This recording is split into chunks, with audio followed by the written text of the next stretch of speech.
सुप्रभात छात्राओं। स्नातकोत्तर पूर्वार्ध के इस नवीन सत्र में आपका स्वागत एवं अभिनंदन। मैं वंदना उपाध्याय। हम आपका हिंदी साहित्य का तृतीय प्रश्न पत्र, जो कि काव्य शास्त्र या समीक्षा शास्त्र या साहित्य शास्त्र भी उसे कह सकते हैं, से संबंधित है, का अध्ययन करेंगे। आपका तृतीय प्रश्न पत्र का या काव्य शास्त्र का जो पाठ्यक्रम है वह मैं आपको पूर्व में भेज चुकी हूँ, जिसे आपने अवश्य देखा होगा। साहित्य शास्त्र के अंतर्गत अथवा काव्य शास्त्र के अंतर्गत हमें साहित्य क्या है, साहित्य के विविध अंग उपांग का अध्ययन करना है।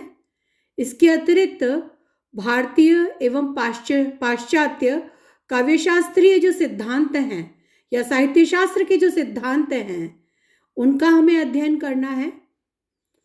इसके अतिरिक्त आलोचना, प्रमुख आलोचक, हिंदी के प्रमुख आलोचक और आलोचना साहित्य, आलोचना के प्रकार, यह 5 जो इकाइयां हैं आपके पाठ्यक्रम की, इन सभी का हमें अध्ययन करना है।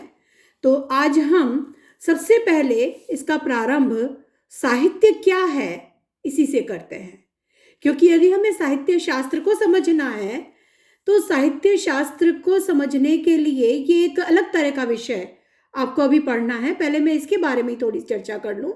आप साहित्य पढ़ते आए हैं, कवियों को पढ़ते आए हैं, कविताएं भी पढ़ी हैं, कहानियां भी पढ़ी हैं, उपन्यास भी पढ़े हैं, निबंध भी पढ़े हैं। हर विधा का अध्ययन अब तक आपने किया है। बीए के पाठ्यक्रम में भी आपने सभी विधाओं का अध्ययन किया है और काव्य और गद्य दोनों रूपों का साहित्य का अध्ययन आप कर चुके हैं। लेकिन हमें साहित्य तो पढ़ना ही है, लेकिन अभी उसके पीछे के जो सैद्धांतिक मत हैं, साहित्य शास्त्र है, उसे हमें पढ़ना है। काव्य है तो उस काव्य का सृजन कैसे हुआ, उस पक्ष को हमें जानना है। काव्य के अंग उपांग हैं, उन्हें हमें समझना है। गद्य की जो विधाएं हैं, उन विधाओं का स्वरूप क्या है, उनके अंग क्या है, उन्हें हमें समझना है। इस दृष्टि से हमें इस विषय को पढ़ना है। इस दृष्टि से आपके लिए यह एक नया विषय है। वैसे एक थोड़ा सा आपको दिशा संकेत दूं तो आप छंद, अलंकार, मेरे ख्याल से जब से आपने हिंदी साहित्य को पढ़ना प्रारंभ किया होगा, 11वीं में जब आपने यह विषय चुना होगा, तब आपको छंद और अलंकारों के संबंध में जानकारी दी गई होगी। इतना ही नहीं, शब्द शक्ति, गुण और दोष, यह भी आपके पढ़ने में पहले आ चुका है। बीए के पाठ्यक्रम में आपने छंद, अलंकार, शब्द शक्ति, गुण, दोष के साथ साथ रस सिद्धांत को भी जाना है, समझा है। ये सब काव्य शास्त्र के, भारतीय काव्य शास्त्र के अलग अलग संप्रदाय हैं, जो यह विचार रखते हैं कि काव्य की आत्मा क्या है, काव्य की प्रेरणा क्या है, कविता क्यों हो या कविता क्यों लिखी जाए या कविता क्यों लिखी गई, उसके पीछे प्रेरणा क्या है। हम कविता पढ़ते हैं तो उसके पीछे हमारा उद्देश्य क्या है। हम जब कविता पढ़ते हैं तो उस कविता से हमें क्या प्राप्त होता है, क्या है उसमें महत्वपूर्ण। इस दृष्टि से जो विचार करने वाले आचार्य हुए हैं, उनके मतों को हमें पढ़ना है, उनका विश्लेषण करना है और उन्हें समझना है। और इस दृष्टि से जो संस्कृत काव्य शास्त्र के अलग अलग संप्रदाय हैं, उन सभी संप्रदायों के बारे में हमें ज्ञान प्राप्त करना है। उसके अंतर्गत अलंकार संप्रदाय, रस संप्रदाय, ध्वनि संप्रदाय या अलंकार सिद्धांत, रस सिद्धांत, ध्वनि सिद्धांत, वक्रोक्ति सिद्धांत, औचित्य सिद्धांत, ये सभी प्रकार के मत हमारे सामने आते हैं। रीति सिद्धांत, और इन सभी सिद्धांतों का हमें अध्ययन करना होगा। सभी आचार्यों ने किसी न किसी एक पक्ष को महत्वपूर्ण मानते हुए, उसे साहित्य में प्रमुख मानते हुए अपने अपने मत को स्थापित किया है। और इसके संबंध में आचार्यों के अलग अलग मत है, उन सभी मतों को हमें समझना है और उनका अध्ययन करना है। तो आइए सबसे पहले हम प्रारंभ करते हैं, आखिर साहित्य क्या है। तो साहित्य क्या है, साहित्य का अर्थ क्या है, साहित्य की परिभाषा किस प्रकार से विद्वानों ने अलग अलग परिभाषा दी है, उन परिभाषाओं का अध्ययन करके एक कोई सर्वनिश्चित या जिसे हम कह सकते हैं स्वीकृत एक सामान्य परिभाषा स्थापित करने का हम प्रयास करेंगे, जिसमें सभी के मतों का समावेश हो सके। तो सर्व स्वीकृत या सर्वसमावेशी परिभाषा एक निर्धारित करना भी आवश्यक हो जाता है, लेकिन उसके पहले सभी की दी गई अनेक अलग अलग आचार्यों की दी गई परिभाषाओं का अध्ययन करना आवश्यक हो जाता है। तो उन सबको भी हम जानेंगे। उसके पश्चात साहित्य के अंग उपांगों को समझ करके फिर उन अलग अलग अंगों की अलग अलग विस्तार से विवेचना करना, ये हमारा कार्य रहेगा। तो सबसे पहले हम देखते हैं कि साहित्य क्या है, एक परिभाषा उसकी निर्धारित करने का या साहित्य का अर्थ समझने का सबसे पहले हम प्रयास करते हैं।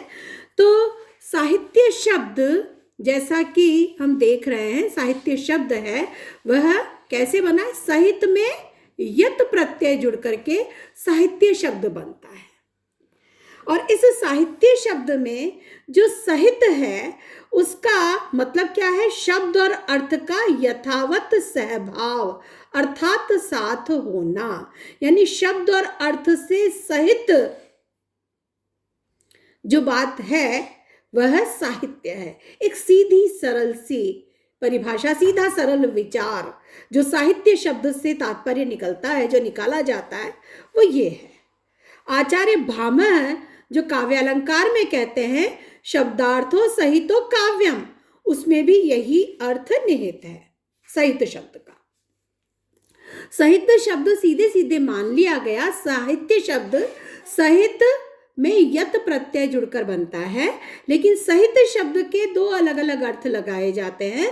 पहला अर्थ, पहला तात्पर्य जो लिया जाता है वह है शब्द और अर्थ का यथावत सहभाव अर्थात साथ होना। शब्द और अर्थ का साथ होना साहित्य है, और उसके आधार पर जो सहित में यत प्रत्यय जुड़ा और साहित्य शब्द बना। आचार्य भामह जो कहते हैं काव्यालंकार में शब्दार्थो सहितो काव्यम, उसमें सहित का यही अर्थ है, जो शब्द और अर्थ से युक्त है, शब्द अर्थ से सहित है, वो काव्य है। ये आचार्य भामह ने कहा। बाबू गुलाब राय भी कहते हैं जहां शब्द और अर्थ, विचार और भाव का परंपरानुसार परंपरानुकूलता के साथ सहभाव हो, वह साहित्य है। ठीक है। सहित का एक और अर्थ लिया जाता है। इसमें साहित्य में जो साहित्य शब्द है उसके दो अर्थ लिए गए हैं। पहला अर्थ है शब्द और अर्थ का यथावत सहभाव। इसके अनुसार जो एक आचार्य भामह का मत और बाबू गुलाब राय का मत हमने समझा। अब सहित का दूसरा अर्थ लिया जाता है, वह लिया जाता है हितेन सह सहितम, जो हित के साथ हो या जिससे हित संपादन हो, वह साहित्य है। हितेन सह सहितम, जो हित से युक्त है, हित के साथ है, हित से संयुक्त है, वह साहित्य है। यह अर्थ लिया गया। इस अर्थ में जो अंग्रेजी शब्द लिटरेचर है उसका अर्थ भी यही है।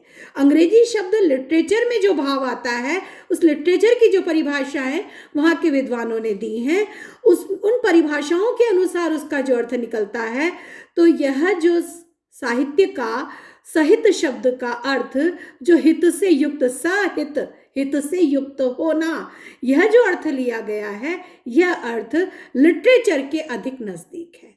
तो लिटरेचर के पर्याय अंग्रेजी शब्द लिटरेचर अक्षरों से बना है, और अक्षरों का जितना विस्तार है वो सब लिटरेचर है उसके अनुसार। यानी अक्षरों से युक्त जो है वो लिटरेचर है उनके अनुसार, और अक्षरों का जितना विस्तार, यानी जितना भी वाङ्मय हो सकता है, जितना भी शास्त्र हो सकता है, जितना भी अध्ययन सामग्री है, वो सब साहित्य में आती है। एक विस्तृत अर्थ इसका इस हिसाब से है। और यहाँ पर जो मत ये रखा गया, एक विचार है सहित जो शब्द और अर्थ से सहित है, एक जो हित से युक्त है वो साहित्य है। ये दो अर्थ सहित शब्द के इसमें आते हैं। साहित्य शब्द का प्रयोग व्यापक और संकुचित दो अर्थों में होता है। ठीक है, तो साहित्य शब्द को हम समझने का अच्छी तरह प्रयास करते हैं। यानी व्यापक अर्थ में तो साहित्य समस्त वाङ्मय का पर्याय है, यानी जितना भी अध्ययन क्षेत्र है, जो भी अध्ययन हम करते हैं, वो सब एक प्रकार का साहित्य है। और संकुचित अर्थ में साहित्य काव्य का पर्याय, यानी केवल काव्य, जिसमें हमारे महाकाव्य, खंड काव्य या गद्य की विधाएं आ जाती हैं, वे साहित्य हैं, जो संकुचित तात्पर्य है साहित्य का। तो साहित्य शब्द का इस प्रचलित अर्थ में प्रचलन 7वीं 8वीं शताब्दी में हुआ। उसके पहले साहित्य शब्द का प्रयोग नहीं होता था। तो इस अर्थ में साहित्य शब्द का प्रयोग 7वीं 8वीं शताब्दी में प्रारंभ हुआ। इसके पहले संस्कृत में साहित्य नहीं, काव्य शब्द का प्रयोग मिलता है। जिस विधा को हम साहित्य कह रहे हैं, उसके लिए संस्कृत में काव्य शब्द का प्रयोग मिलता है। और काव्य ही पूरे साहित्य के लिए, चाहे वो गद्य हो चाहे काव्य हो, सबके लिए काव्य शब्द का प्रयोग था। भरत मुनि जो आचार्य हुए हैं, आदि आचार्य, सबसे पहले आचार्य, सबसे पहला ग्रंथ काव्य शास्त्र का नाट्य शास्त्र है, उसके रचयिता भरत मुनि हुए हैं। और भरत मुनि ने वाक्यम रसात्मकम काव्यम कहा है, यानी रसपूर्ण जो वाक्य है वह काव्य है, यह भरत मुनि ने कहा था। तो जो पहले संस्कृत में शब्द प्रचलित था इस विधा के लिए, वह था काव्य। साहित्य शब्द का प्रयोग 7वीं 8वीं शताब्दी में प्रारंभ होता है। भामह, राजशेखर, भोजराज, कुंतक आदि आचार्यों ने काव्य की परिभाषा ही की है, और काव्य की परिभाषा करते हुए शब्द अर्थ के सहभाव को काव्य कहा है। इस प्रकार से काव्य और साहित्य एक ही अर्थ के द्योतक शब्द हैं। शब्द और अर्थ से सहित है, शब्द अर्थ का सहभाव है, वो काव्य है। यही भोजराज, राजशेखर, भामह, कुंतक आदि आचार्यों ने माना था। और इस प्रकार से जो काव्य और साहित्य हैं, वो एक ही अर्थ को देने वाले माने जा सकते हैं, कहे जा सकते हैं। अब हम देखते हैं कि साहित्य शब्द कैसे प्रचलित हो गया और काव्य शब्द कैसे गौण हो गया। जबकि पहले उस विस्तृत परिदृश्य के लिए, उस विस्तृत विधा के लिए, जिसमें उस विधा के सारे अंग समाहित हो जाते हैं, चाहे वो नाटक हो, चाहे वो गद्य साहित्य हो, चाहे वो काव्य हो, बड़े बड़े महाकाव्य हो, सभी को काव्य कहा जाता था। 7वीं 8वीं शताब्दी से जब साहित्य शब्द का प्रयोग हुआ, तो कैसे काव्य गौण हो गया, साहित्य प्रमुख हो गया। शब्द कैसे एक शब्द ने दूसरे को विस्थापित कर दिया, इसके बारे में हम थोड़ी सी जानकारी लेते हैं। तो काव्य और साहित्य एक ही अर्थ को देने वाले हैं, लेकिन भाषा विज्ञान की दृष्टि से देखें तो भाषा विज्ञान का नियम है कि जब एक ही अर्थ में दो शब्दों का प्रयोग होने लगता है, तो उनमें से एक का अर्थ या तो संकुचित हो जाता है या परिवर्तित हो जाता है। ये भाषा विज्ञान में होता है। एक ही अर्थ के लिए दो शब्द जब प्रचलित हो जाते हैं, चलन में आ जाते हैं, तो प्रायः एक शब्द संकुचित होता है या उसका अर्थ बदलता है। अब काव्य और साहित्य दोनों शब्दों का प्रयोग एक ही अर्थ में जब हो रहा था, होने लगा, तो ऐसे में जब एक ही अर्थ में जब काव्य और साहित्य दोनों शब्दों का प्रयोग होने लगा, तो आगे चलकर काव्य का अर्थ संकुचित हो गया और वह कविता का पर्याय बन गया। यानी जो पद्य रचना है वह काव्य है, और साहित्य का प्रयोग व्यापक अर्थ में कविता, नाटक, उपन्यास, समीक्षा आदि सभी अर्थों में, सभी विधाओं के लिए होने लगा। तो इस प्रकार से जो साहित्य है वो व्यापक अर्थ देने लगा, और संकुचित अर्थ में काव्य मतलब साहित्य है वो समस्त विधाओं के लिए प्रयुक्त होने लगा, और काव्य केवल कविता के लिए प्रयुक्त होने लगा। तो आज इस चर्चा को हम यहीं विराम देते हैं। इसके आगे इसे समझने का प्रयास हम अगले वीडियो में करेंगे।